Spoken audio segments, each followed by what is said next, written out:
원래 올해 12월쯤 결혼하기로 하고 지난 6월부터 결혼 준비를 시작했던 29살 여자입니다. 여기에 이렇게 저희 이야기를 하고 있는 걸 보면 결혼이고 뭐고 다 엎어버리고 하소연하러 찾아왔다는 걸 벌써 눈치채신 분들도 계실 것 같네요. 연애 기간이 그렇게 길었던 건 아니지만 그래도 좋은 사람이라는 확신이 있어서 결혼하기로 정했던 건데 이렇게 결혼 준비 시작하자마자 전부 엎어버리게 될 줄은 정말 몰랐어요. 아무리 파리 안으로 굽는 법이라지만 결혼하면 저도 가족이 되는 건데 한 가족이 될 사람으로서 동등한 대우를 받아야 하는 게 당연한 거 아니겠나요? 이름 앞에 시자가 붙는다고 해서 그게 뭐 대단한 벼슬자리가 되는 건 아니잖아요. 제가 뭐 조선시대 마냥 어디 대감님 집에 팔려가듯 시집 가는 것도 아닌데 뭐가 그리 대단한 사람들이라고 결혼 준비 시작하자마자 저한테 갑질을 해대는 건지. 이런 집구석과 한솥밥 먹겠다고 기분 맞춰주고 그러는 것보다 결혼이고 나발이고 길게 두고 볼 것도 없이 엎어버리는 게 맞는 게 아닌가 싶어서 단칼에 이 결혼 안 한다고 선언해주고 돌아왔습니다. 아무리 그래도 어른들까지 다 있는 자리에서 제 행동이 너무했다고 하는데 저는 그 사람들이 당해도 싸다고 생각하거든요. 여러분들께서 제 이야기 한번 들어봐 주시고 정말 제 행동이 너무했는지 객관적으로 한번 판단해 주세요. 저한테 친구가 한 명 있어요. 그 친구는 저랑 어려서부터 친하게 지내던 친구가 아니고 대학교를 졸업하고 막 취직 준비를 시작했을 때 알게 된 친구였어요. 당시만 해도 취직 준비에 필요한 정보 공유를 한다고 이래저래 연락을 자주 주고받던 친구였는데 서로 취직하고 나서 사는 게 바쁘다 보니 한동안 소원해져서 몇 년 동안 소식도 모르고 지내게 되었지요. 그런 친구한테서 몇 년 만에 연락이 왔어요. 서로 너무 반갑다고 톡으로 안부도 묻고 근황 이야기도 나누고 하면서 몇 시간을 떠들었습니다. 그런데 보통은 한참 이렇게 소식도 모르고 지내던 친구가 갑자기 연락을 해오면 안부가 궁금한 것보다는 다른 용건이 있어서 하는 경우가 많잖아요. 그 친구도 제 안부를 묻고 싶다기보단 다른 이유가 있겠거니 생각했어요. 아니나 다를까 저한테 남자를 한 명 소개시켜주고 싶다는 이야기를 꺼내왔어요. 그때쯤 제가 마침 한참 사귀고 있던 사람과 되게 안 좋게 헤어지게 되었는데 어디서 그 소식을 들었나 보더라고요. 아무튼 그때 친구한테 소개를 받게 된 게 제 남자친구였습니다. 남자친구는 저보다 5살 연상으로 제 친구하고는 대학교 때부터 알고 지낸 사이였던 사람이었어요. 아무튼 그렇게 친구의 주선으로 남자친구를 처음 만나게 되었고 그렇게 몇 번 더 만나다가 남자친구와 연애를 시작하게 되었습니다. 연애 6개월 차가 되었을 때 남자친구가 먼저 결혼에 대한 이야기를 꺼내왔어요. 연애만 하는 것도 좋지만 자기가 아무래도 나이가 있다 보니 결혼을 생각하지 않을 수가 없다면서 조금 더 진지하게 저랑 만나고 싶다고요. 말씀드렸던 것처럼 지금 남자친구를 만나기 전에 만나던 사람과 조금 마무리가 안 좋게 헤어졌었거든요. 그런데 이렇게 갑자기 나타난 남자친구가 똥차가 가고 찾아온 벤츠가 아닌가 하는 착각까지 하게 되었죠. 남자친구를 만나기 전에 만나던 사람과 워낙에 안 좋게 헤어졌다 보니 남자친구가 더 좋은 사람처럼 보였나 싶었던 것 같아요. 객관적으로도 학벌이나 직장, 뭐 하나 전에 만나던 사람보다 빠지는 게 없는 사람이기도 했어요. 아무튼 저도 늦은 나이는 아니지만 곧 30을 앞두고 있던 나이다 보니 남자친구가 꺼낸 결혼 이야기를 긍정적으로 받아들이게 되었습니다. 그 뒤로 반년 정도를 더 만나다가 지난 6월에 남자친구의 청혼을 받게 되었고 그렇게 저희는 올해가 가기 전에 결혼식을 올릴 계획을 세우고 본격적으로 결혼 준비를 시작하게 되었습니다.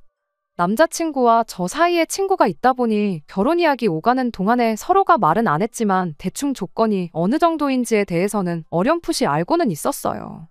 그러다 남자친구의 청혼을 받고 나서는 쉬쉬할 일도 아니겠구나 싶어서 서로의 경제 상황에 대해서 오픈을 하게 되었습니다.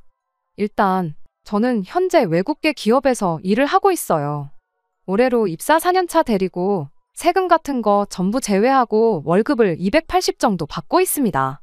또래들과 비교하면 뭐 엄청 모자란다 싶을 만큼 적게 버는 것도 아니고 평범한 편이지요. 그래도 회사가 외국계다 보니 추가 근무를 한 것에 대해서는 칼같이 계산을 해주는 편이에요. 마음만 먹으면 잔업에 야근 이런 거 해서 월 300 정도는 맞춰서 벌 수 있지만 제가 워라밸을 중시하는 사람이다 보니 돈 얼마 더 버는 것보다 일찍 퇴근해서 이것저것 배우며 자기 개발하는데 더 시간을 쏟고 있습니다. 아무튼 직장 생활 시작한 이래로 제가 저금으로만 2천만 원 정도를 가지고 있습니다. 연봉 받는 거 치고 저금이 적은 이유는 대부분의 재산을 주식으로 보유하고 있기 때문입니다. 작년과 재작년에 어떻게 운이 좋아서 주식으로 조금 재미를 봤어요. 주식 계좌에만 한 5천만 원 정도 들어있고요. 더 모으려면 더 모을 수 있었지만 말씀드린 대로 제가 이것저것 배우러 다니는 걸 좋아해서 생활비 외에도 추가적으로 들어가는 부분이 있다 보니 그렇게 7천 가지고 있는 게 전부입니다. 남자친구는 저보다 연봉이 훨씬 높아요. 저랑 5살이나 차이가 나는 만큼 사회생활 경력도 더 길지만 그런 거 다 감안해서 제가 같은 경력이라 할지라도 남자친구가 버는 만큼 벌지는 못합니다. 월급은 이것저것 다 떼고 380 정도 들어오고 명절이나 연말에 나오는 수당 같은 것까지 계산하면 월급이 400을 넘는다고 봐도 무방합니다. 그런데 모아놓은 돈이 4천만 원이 전부였어요. 대신 할부가 다 끝난 차가 한 대 있었습니다. 저는 별말 안 했는데 자기가 차를 처음 샀을 때 출고가가 4천 정도였다고 그럼 저보다 1천만 원은 더 모아놓은 거라고 봐도 무방하지 않냐고 하는 걸 보니 자기가 돈을 썩 잘 모으지 못했다는 걸 알고는 있는 눈치였어요. 그래도 제가 돈을 그것밖에 못 모았냐고 따진 것도 아니고 아무 말도 안 했는데 저러는 걸 보니까 좀 어이가 없었습니다. 그래서 차를 샀을 때 가격이 아니라 지금 당장 처분했을 때 얼마나 쳐주는지를 봐야지 맞는 거 아니냐고 한마디 따졌죠. 그랬더니 남자친구가 난데없이 제 주식을 가지고 걸고 넘어져 왔습니다. 주식도 팔아야 돈인 거 모르냐고 지금 주식 계좌에 있는 5천만 원이 내일도 똑같이 5천만 원이라고 생각하지 말라고 하는 거예요.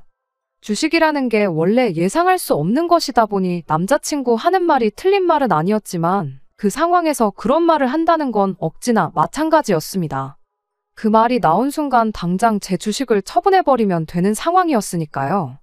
남자친구야말로 자동차를 당장 업자한테 넘긴다고 하면 출고가 4천은커녕 절반값이나 받을 수 있을까 말까였으니 말이에요.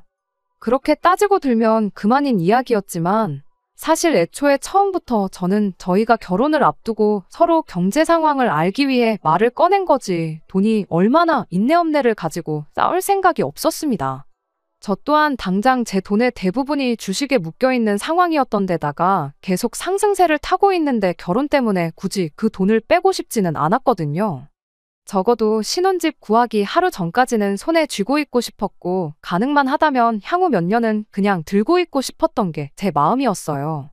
그러니 따지고 보면 저는 수중에 2천밖에 없는 거나 마찬가지였는데 그 상황에서 제가 남자친구한테 돈을 너무 못 모은 거 아니냐고 따지고 들 이유가 하나도 없던 상황이었습니다. 그래서 남자친구한테 그냥 결혼 앞두고 우리 상황이 어떤지 알고 싶었을 뿐이지 모아놓은 돈은 크게 상관없다. 어차피 대출을 꽤 많이 끼고 시작할 텐데 오히려 오빠 월급이 좋은 게 훨씬 다행인 거 아니냐. 지금 당장보다는 앞으로가 중요한 거 아니겠냐. 이렇게 말해주면서 오해는 풀었고 다툼까지 가지는 않았네요.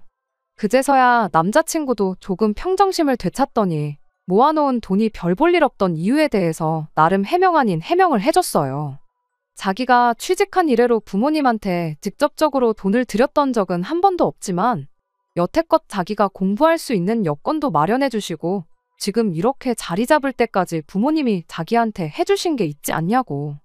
이날이 때껏 자기한테 베풀어 주신 만큼 전부 돌려드릴 수는 없겠지만 최대한 자기가 힘닿는 데까지는 잘해드리고 싶어서 그랬던 거라면서요.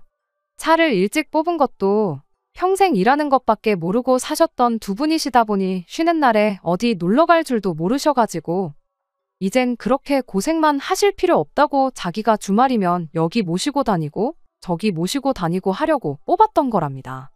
제 질문에 예민하게 굴었던 이유는 혹시나 자기가 모아놓은 돈이 별로 없다는 이유로 청혼을 받자마자 결혼을 안 한다고 나올까봐 그랬던 거라며 자기가 성급했다고 사과를 바로 해왔어요.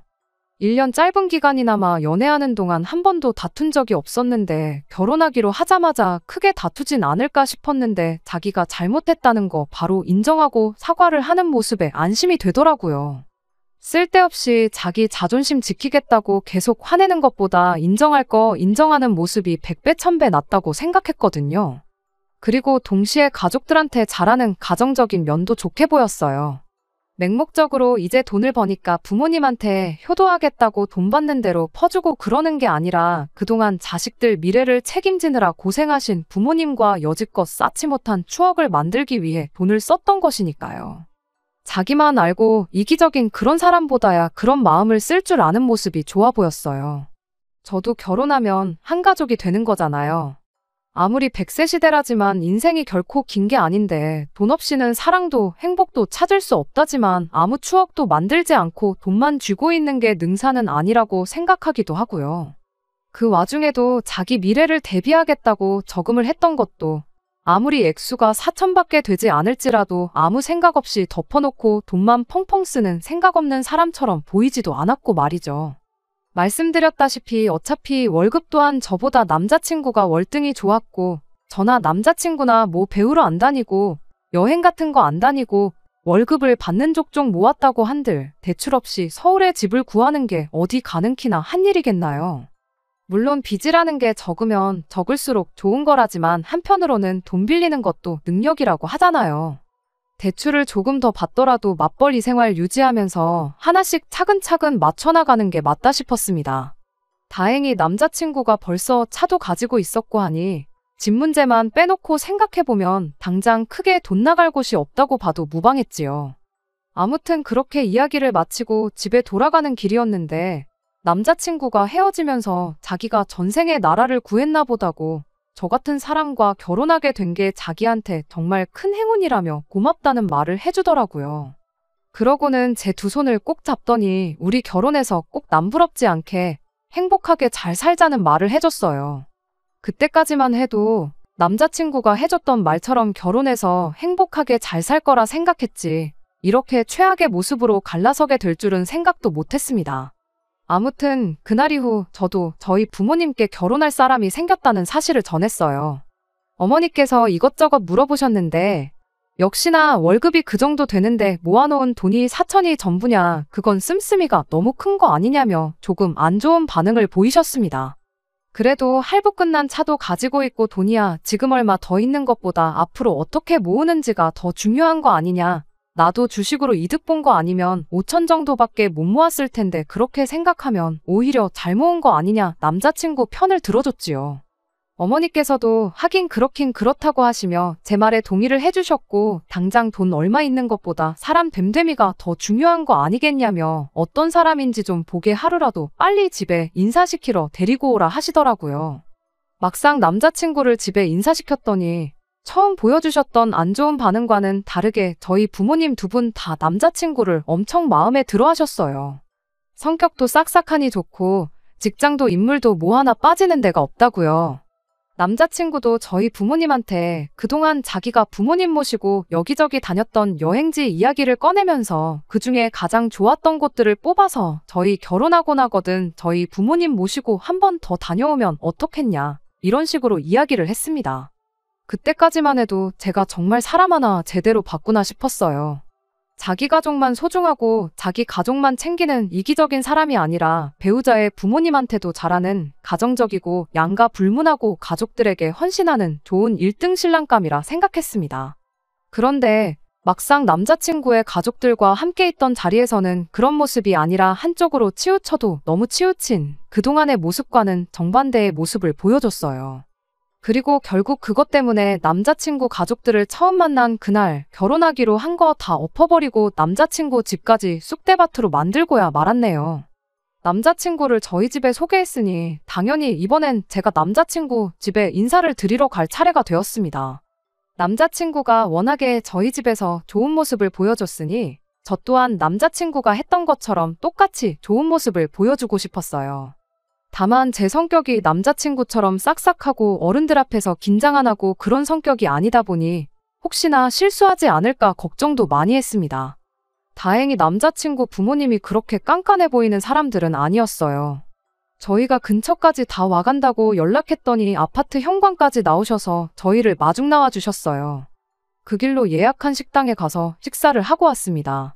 모처럼 외식하러 나왔는데 밥 먹는 중에 이런저런 질문했다간 먹다 체할 수도 있다고 본격적인 이야기는 집에 가서 하자며 정말 간단한 질문들 외에는 아무것도 안 물어보셨어요. 그런 사소한 배려에 좋은 분들이구나 하는 생각을 가졌고 그러면서 저도 점점 긴장했던 게 조금씩 풀어지기 시작했습니다. 그렇게 식사를 마치고 다시 남자친구 집으로 향했고 그때부터 남자친구 부모님의 질문 공세가 이어지기 시작했습니다. 덕분에 긴장이 많이 풀어졌다 보니 물어본 질문에 대답하는 게 전혀 어렵지 않았어요. 남자친구가 저희 부모님께 했던 만큼 싹싹하지는 않았지만 나름대로 잘했다고 생각했고 저 혼자만의 생각일 수도 있겠지만 남자친구 부모님 또한 저를 마음에 들어 하시는 듯 싶었습니다. 그런데 문제는 남자친구의 여동생이었어요. 저한테는 하마터면 제 인생 최악의 신우가 될 뻔했던 사람이기도 하고 어떻게 보면 덕분에 결혼이 엎어졌으니 은인이기도 한 사람이지요. 아무튼 그때는 남자친구 동생이 인격이 파탄난 사람인 걸 몰랐고 어쨌든 남자친구의 가족이니 웬만해서는 저를 좋아라 해줬으면 싶었습니다. 외출 중이라 같이 식사하는 자리는 함께하지 못했는데 집에 도착해서 한참 이야기 나누던 도중에 동생이 집에 돌아왔어요. 남자친구한테 저보다 나이가 1살 어린 여동생이 있다는 건 이미 연애 시작할 때쯤부터 알고 있었습니다. 여동생이 있다는 이야기 정도만 들었지 직접 만나보거나 여동생에 대해서 자세한 이야기를 들어본 적은 없었지만 그래도 저랑 1살 차이밖에 나지 않는 만큼 친자매까지는 아니어도 친구처럼 가깝게 지낼 수도 있겠구나 생각했었어요. 하지만 그거야말로 저 혼자만의 생각이었습니다. 남자친구 여동생이 집에 들어오자마자 어머님께서 동생한테 여기 네 새언니 될 사람 와 있으니까 어서 와서 인사부터 하라고 한마디 하셨지요. 저보다 1살 어리다는 건 이미 알고 있었지만 어쨌든 초면이다 보니 동생이 저한테 인사를 하기 전에 먼저 제가 안녕하세요 하고 앞으로 잘 부탁드린다 인사를 건넸습니다. 그런데 여동생이란 사람은 시큰둥한 표정으로 제 인사를 받는 둥 마는 둥 하더니 다짜고짜 저를 위아래로 훑어보기 시작했어요. 그러더니 벼랑간 제 인사를 받기는커녕 너가 걔구나? 한마디 던지고는 남자친구 부모님 옆자리에 가서 털썩 자리를 깔고 앉더라고요. 난데없이 반말을 내뱉는 남자친구 동생 때문에 순간 그 자리 분위기가 그대로 얼어붙어 버렸어요. 그런데 그 와중에 남자친구 여동생한테 말버릇이 그게 뭐냐 하고 지적해주는 사람이 한 명도 없었습니다. 남자친구가 설마 동생이나 부모님께 제 나이를 말을 안 해줬나 싶기도 했는데 말을 안 해준 건 둘째치더라도 남자친구 본인이 이미 제가 1살 더 많은 걸 알고 있는데 그 상황에 동생한테 말 한마디 안 하고 가만히 있는 건지 싶었습니다. 애초에 초면인 사람한테 반말부터 내뱉는 게 정상은 아닌 상황이잖아요. 몰랐을 수도 있지, 착각했을 수도 있지 하고 그냥 넘길 상황도 아니었어요. 이후로도 당연한 듯이 저한테 계속 반말로 말을 해대기 시작했거든요. 그 와중에 남자친구가 한마디 하기는 했는데 그게 예의 없는 말투에 대한 지적이 아니었습니다. 남자친구 동생이 먼저 저한테 말을 꺼냈어요. 설마 예비시댁에 인사하러 왔는데 빈손으로 온 건 아니겠지? 하고 물어왔죠. 그때 남자친구가 처음으로 입을 열었는데 그게 말투에 대한 지적이 아니라 설마 빈손으로 왔겠냐는 대답을 하고는 제가 사가지고 온 과일 바구니를 턱으로 쭉 하고 가리키더라고요. 남자친구 여동생이 그 과일 바구니를 보더니 안 그래도 자기가 친구랑 나가서 밥 먹고 오는 길인데 기름진 거 먹어서 상큼한 게 땡겼는데 잘 됐다며 저한테 나 과일 좀 먹어도 되지? 하고 한마디 말을 꺼내더군요. 당장 세상에 이건 또 무슨 상황이냐고 따져묻고 싶었지만 그래도 누군가는 이 사람한테 예의 없게 이게 뭐 하는 짓이냐고 먼저 말해주지 않을까 싶어서 가만히 있었습니다. 뭐 당연한 이야기겠지만 누구 하나 나서서 그걸 지적해주는 사람이 없었어요. 저보다 1살 아래면 오빠인 남자친구와 한참 나이차가 나는 건데 집에서 막내로 커서 버르장머리가 없는 건가? 아니면 반대로 막내라서 남자친구고 남자친구 부모님이고 그냥 뭔 짓을 하던 간에 오냐오냐 해주는 건가 싶었어요. 하지만 진짜 어이없는 건 남자친구 여동생 입에서 나온 말도 안 되는 질문이었습니다. 아니, 질문이라고 하기도 뭐하고 오히려 통보에 가까웠지요. 제 의사는 물어보지도 않고 남자친구한테 곧바로 물어보더라고요. 오빠 결혼하면 맞벌이 하는 거냐고 묻더니 그럼 돈을 2배로 벌겠다며 이참에 자기 매달 주던 용돈도 2배로 올려서 100만 원씩 달라는 소리를 했으니까요. 분명 남자친구가 저한테 가족들한테 돈을 퍼주느라 못 모은 게 아니고 가족들과 추억을 만드는 데 썼다는 말을 했는데 그 말과는 전혀 다른 이야기가 나오니 적잖이 당황스러웠죠. 그런데 더더욱이 어이가 없었던 건 이어진 남자친구의 반응이었습니다. 2배나 올리기는 뭐하고 조금 더 주긴 하겠다는 예상도 못한 대답을 해왔거든요. 그래서 곧장 남자친구한테 그게 무슨 소리냐고 물어봤어요. 그랬더니 남자친구 대신해서 동생이 대답을 해주더라고요. 오빠가 동생한테 용돈 주는 게 뭐 이상하냐고요. 그래서 제가 대답했어요. 오빠가 동생한테 용돈 정도 당연히 줄 수 있는 건데 매달 50만 원씩 주는 건 이상한 거 맞다고요. 그리고 남자친구한테 용돈을 올려주는 게 무슨 소리냐고, 결혼해서 맞벌이를 하는 게 오빠 월급이 오르는 건 아니지 않냐, 그리고 매달 50만 원 주는 것도 가당치도 않은 소리라고 했어요. 여태까지 줬다면 줬던 걸 도로 뺏어올 수는 없으니 거기까지는 묻지도 따지지도 않으려고 했습니다.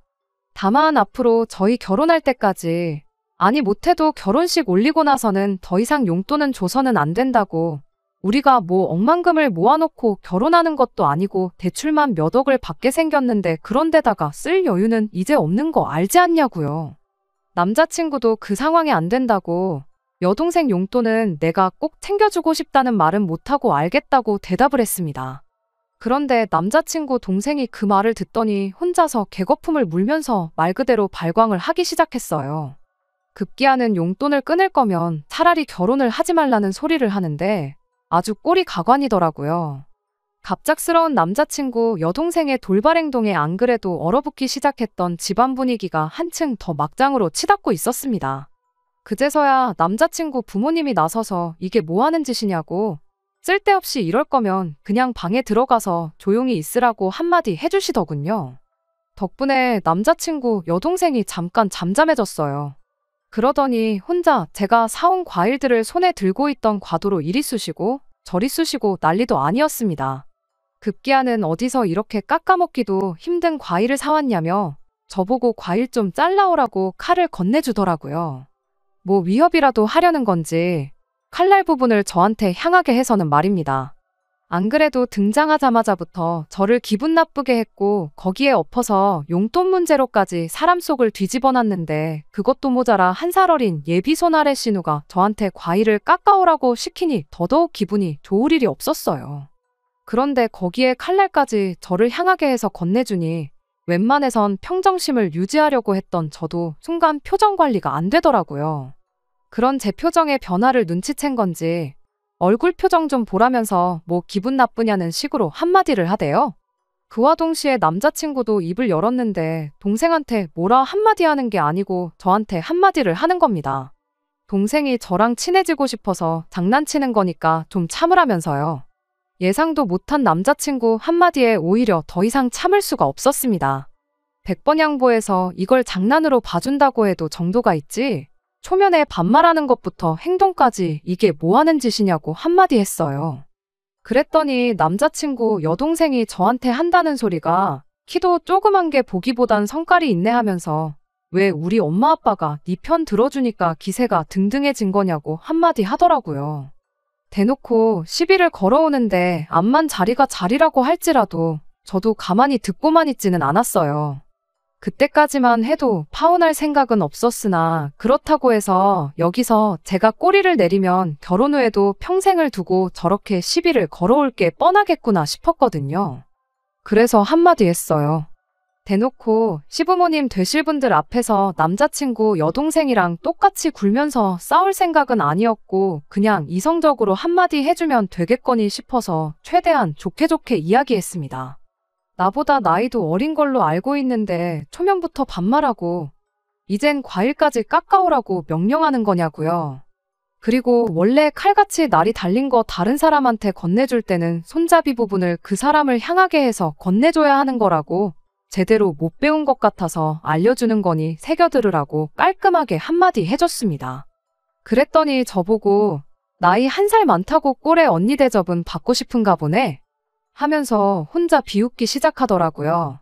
어이가 없었죠.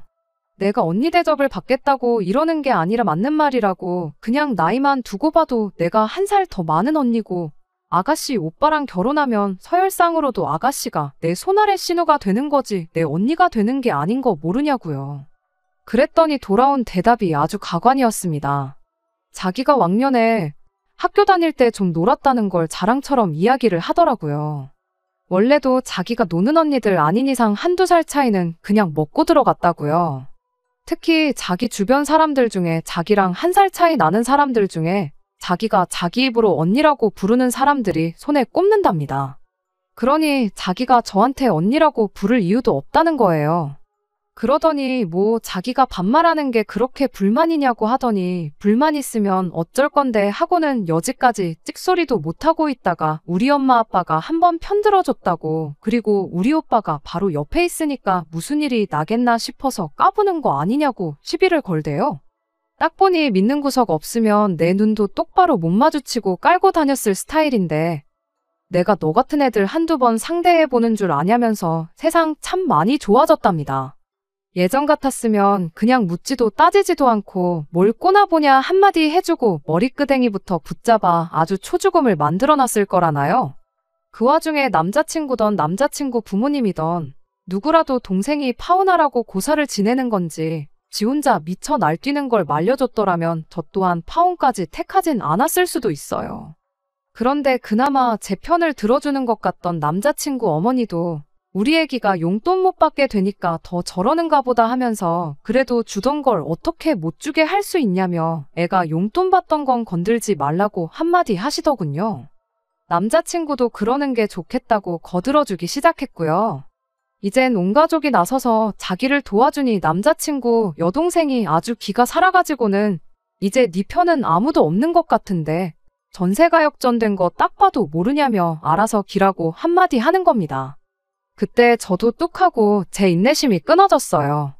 아무리 팔이 안으로 굽는 법이라지만 이 집구석에 한 식구로 들어오면 제가 앞으로 무슨 꼴을 당하며 살게 될지 눈에 보이기 시작하더라고요. 그렇게 파혼까지 각오하니 저 혼자 예의 차리고 좋게 좋게 말할 이유도 없다 싶어서 저도 그때부터 똑같이 반말로 말을 하기 시작했습니다. 연예인이나 운동선수같이 유명한 사람들도 혹시나 자기가 과거에 잘못했던 거 들킬까봐 조마조마해하고 실제로 들킨 사람들은 아무리 당사자한테 사죄를 하고 용서를 빌어도 활동을 다시 못할 만큼 나락에 가버리는 정의가 승리하는 사회가 되었으니 네 말대로 세상 참 좋아진 것 같다고요. 그리고 남자친구는 물론이고 남자친구 부모님 앞에다 대고 저걸 보니 이 집 가정교육 수준이 어느 정도 되는지 알겠다고 나는 이 집에 며느리로 들어오기엔 너무 아까운 것 같으니 결혼 이야기는 없던 걸로 하고 저도 여기까지만 하고 이만 가보겠다 말하고 자리에서 일어났어요. 그리고 남자친구 동생한테 마지막으로 한마디 해줬습니다. 뭔가 크게 착각하는 것 같은데 왕년에 사람 괴롭히고 그런 이야기 어디 가서 자랑처럼 할 만한 이야기가 아니고 네 얼굴에 네 부모 네 오빠 얼굴에 침 뱉는 거나 마찬가지니까 오늘부로 그 이야기는 어디 가서 꺼내지도 말라고 충고 한마디 해줬습니다. 그리고 나서 남자친구 동생이 난도질을 해놓은 과일은 두고 멀쩡한 과일들만 챙겨 들고 저런 인간도 안 되는 애 먹으라고 사온 과일이 아니니 아까워서라도 도로 가져가겠다 말하고 현관문 쪽으로 몸을 돌렸어요. 그런데 뒤에서 남자친구 동생이 저를 향해 냅다 뛰어오더라고요. 머리끄댕이라도 잡으려는 건지 팔을 뻗길래 그대로 그 팔을 잡아서 업어치기로 바닥에 내동댕이를 쳐버렸어요. 지난 몇 달 동안 남자친구 입에서 처음 결혼에 대한 이야기 나왔을 때 혹시나 싶어서 체중 관리도 미리미리 할 겸해서 운동을 시작했었거든요. 그냥 헬스장만 다니기에는 지루한 것 같고 새로운 것도 배워보고 싶어서 집 근처에 있는 종합격투기 도장에 등록해서 주짓수며 유도며 이런 걸 배웠거든요. 체중 관리가 목적이었지 실전에 쓰려고 배운 건 아니었는데 이렇게 배운 걸 써먹고야 말았네요. 아무리 제가 먼저 결혼은 없던 일로 하겠다고 말을 하긴 했지만 결혼 허락받으러 간 자리에서 다른 사람도 아니고 예비신우 될 사람을 바닥에 패대기 쳐버렸으니 이제 진짜로 이 결혼은 물 건너갔구나 싶었습니다. 갑자기 펼쳐진 상황에 다들 당황한 기색이 역력했는데 그 틈을 타서 집에서 빠져나왔어요. 그제서야 남자친구가 정신을 차린 건지 저를 쫓아나왔는데 급하게 제 손을 낚아채서 한다는 소리가 미안하다는 사과가 아니라 지금 어른들 계신 데서 뭐 하는 짓이냐고 따지고 들더라고요. 그러더니 당장 동생한테 먼저 사과하라길래 낚아챈 제 손을 쥐고 있던 남자친구 손을 그대로 비틀어 꺾어버렸어요. 이것도 도장에서 호신술 수업 시간 때 배운 건데 이런 데서 또 써먹을 줄은 몰랐네요. 그대로 손목이 꺾인 남자친구가 비명을 지르며 그대로 바닥에 주저앉더라고요. 마무리까지 이렇게 확실하게 정을 떼주니 오히려 고마울 따름이었습니다. 참 좋은 사람이라 생각했고 결혼까지 생각했는데 본 모습이 이런 사람일 줄은 몰랐다고. 동생 용돈 못 주게 된 게 엄청 아쉬워 보였는데 오히려 잘 된 거 아니냐고. 평생 인간도 못 되는 동생 뒷바라지나 해주면서 살라고 한마디 해주고 집에 돌아왔습니다. 저희 어머니가 이야기 듣더니 뭐 그런 경우 없는 집구석이 다 있냐며 어이없어 하시더라고요. 남자친구를 맘에 들어하긴 하셨지만 제 인생이 시궁창으로 빠지게 될 게 눈에 뻔한 상황인데 오히려 현명한 결정을 내렸다고 잘했다고 칭찬해 주셨어요. 제가 나이가 많은 것도 아니고 능력이 없는 것도 아닌데 미천 다 드러난 집구석에 제가 시집갈 이유가 하나도 없다고요. 다들 하나같이 심지어 도장 사범님마저도 제가 잘했다고 이야기만 들어도 속이 다 시원하다는 반응이었는데 딱 한 사람 다른 반응을 보인 사람이 있었어요. 바로 남자친구를 저에게 소개해줬던 그 친구였습니다. 그래도 다른 사람도 아니고 남자친구 부모님이 계신 자리인데 그렇게 쑥대밭으로 만들어 놓았어야 했냐며 제가 잘못했다고 하더라고요. 남자친구가 자기 회사랑 가장 큰 거래처에서 일하는 사람인데 혹시나 제 일 때문에 자기 일하는데 지장이 생기면 어떡하냐면서 저보고 빠른 시일 내로 남자친구한테 사과를 했으면 좋겠다고 하더라고요. 아마 저를 소개시켜줬던 것도 남자친구한테 잘 보이려고 해줬던 거겠구나 싶었고 그걸 알게 되니 이 친구하고도 계속 가깝게 지낼 이유가 없겠구나 싶었습니다. 남자친구나 이 친구 말 맞다나 예비시 부모님 될 사람 앞에서 그 집 딸을 바닥에 패대기 치고 예비 신랑 손목을 꺾어서 무릎까지 꿇게 만든 게 정말 제가 잘못한 일인가요? 저는 아직도 제가 잘못한 거 하나도 없다고 생각합니다. 그 인간들은 당해도 싼 인간들이고 그 정도로 해도 평생 정신 못 차리고 살 거라는 걸 알고 있거든요. 어차피 취직한 이래로 연락도 거의 없이 생사 정도만 알고 지낸 친구였다 보니 손절하는데 그렇게 아쉬움이 남거나 어려운 건 하나도 없었어요. 덕분에 제 인생에 평생 필요 없을 인맥도 하나 정리했네요. 아무튼 이렇게 결혼식 날짜까지 대충 잡아두었던 남자친구하고는 평생 두 번 다시 볼 일이 없게 되었습니다. 다른 사람들 말만큼 제 29 나이가 새로운 만남을 시작하기에 너무 늦은 나이라고는 생각하지 않아요. 물론 이렇게 대일 만큼 대인 상황에 당장이라도 누구를 만나야겠다는 건 아니지만 다음에 만나는 사람은 제발 정신머리 똑바로 박히고 정신머리 똑바로 박힌 가족들을 가지고 있는 평범한 사람이면 좋겠습니다. 끝까지 들어주셔서 감사합니다. 오늘의 사연은 여기까지입니다. 구독과 좋아요, 알람 설정 부탁드리고 더 좋은 사연으로 다시 찾아뵙겠습니다. 감사합니다.